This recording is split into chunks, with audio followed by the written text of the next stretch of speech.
তার এই হত্যাকাণ্ডে জড়িত ছিল সেখানকারই যে রায়দা বাসের ড্রাইভার, হেল্পার এবং ওখানকার যারা নাইট গার্ড ছিল। গত 17 জানুয়ারি 2025 খ্রিস্টাব্দ তারিখে জনৈক আনোয়ার হোসেন শিকদার এর মিসিং কে কেন্দ্র করে 18 জানুয়ারি 2025 খ্রিস্টাব্দ তুরাগ থানায় একটি মিসিং জিডি হয়। এই জিডি তদন্তে এক পর্যায়ে আমরা জানতে পারি যে জনৈক আনোয়ার হোসেন উনি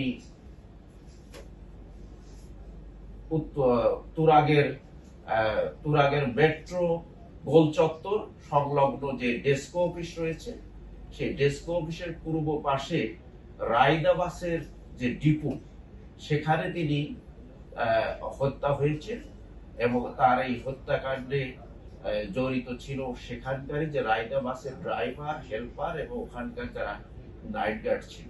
তিনি ঘটনার দিন অর্থাৎ 17 জানুয়ারি 2025 খ্রিস্টাব্দ সকালে 9টার দিকে তিনি বাসা থেকে বেরিয়ে আসেন। বাসা থেকে বেরিয়ে তিনি এই যে বাস ডিপো, রায়দা বাসের বাস ডিপো, তিনি এই বাসটি অপারেশন করতেন। তিনি এই বাসের কিছু বাসের তিনি মালিকও ছিলেন এবং ডিপোটা তিনি পরিচালনা করতেন। তো তিনি চলে আসেন সেখানে 11টার দিকে, সকাল 11টার দিকে তার এই হত্যাকাণ্ডের এই ঘটনাটি ঘটে। আমরা এই জিডি তদন্তের এক পর্যায়ে আমরা জানতে পেরেছি যে এই আনোয়ার হোসেনের সাথে যে রায়দা বাসের ওখানকার যে ড্রাইভার, একজন ছিলেন নাম হলো আসাদুল এবং আরেকজন ছিল সবুজ, এবং আরো তাদের সাথে যারা ওখানে হেল্পার এবং নাইট গার্ড ছিল, প্রায় 5-6 জন মিলে এই হত্যাকাণ্ডটি ঘটিয়েছে। আমরা জানতে পারি যে এই হত্যাকাণ্ডে যারা জড়িত ছিল আসাদুলের সাথে আপনার সাথে ছিল আপনার সাজ্জাদ, তার সাথে ছিল সবুজ, তার সাথে ছিল আপনার শাকিল, তার সাথে ছিল আপনার কালাম এবং আসাদুলের একজন ভাগ্নের নাম, আমরা নামটা জানতে পারিনি। আমরা অপারেশন চালিয়ে আশুলিয়া এবং সাভার এলাকা থেকে আমরা 3 জনকে গ্রেফতার করি। 3 জনকে গ্রেফতার করে একজনের নাম হচ্ছে আবুল কালাম নামে পরিচিত, একজনের নাম হচ্ছে শাকিল, একজনের হচ্ছে সবুজ। এরা রায়দা বাসের ড্রাইভার, হেল্পার এবং নাইট গার্ডও গিরিও ওখানে করেছে। তারা জানিয়েছে আমাদের যে এই হত্যায় মূল পরিকল্পনাকারী হচ্ছে আসাদুল এবং সবুজ, এবং আসাদুল এখানে মেইন ভূমিকাটা পালন করেছে।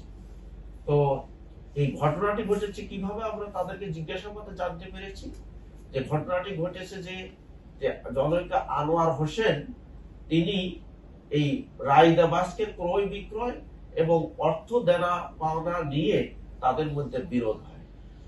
জনৈক আনোয়ার হোসেন একটি বাস আসাদুলের কাছে বিক্রি করে 18 লক্ষ টাকা, এই প্রতি মাসে 50,000 কোটি টাকা দেওয়ার কিস্তিতে, কিন্তু এভাবে আসাদুল প্রায় 12 লক্ষ টাকা পরিশোধ করেছে।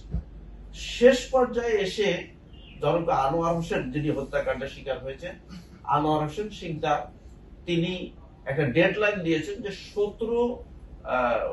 17 জানুয়ারি 2025 তাকে টাকা দিয়ে দিতে হবে, বাকি টাকা বাসে। যদি না দিতে পারে তাহলে তার বাসটি সে দিয়ে দিবে এবং তার যে আগে 12 লক্ষ টাকা দেওয়া আছে, এই 12 লক্ষ টাকা ফরফিট হয়ে যায়।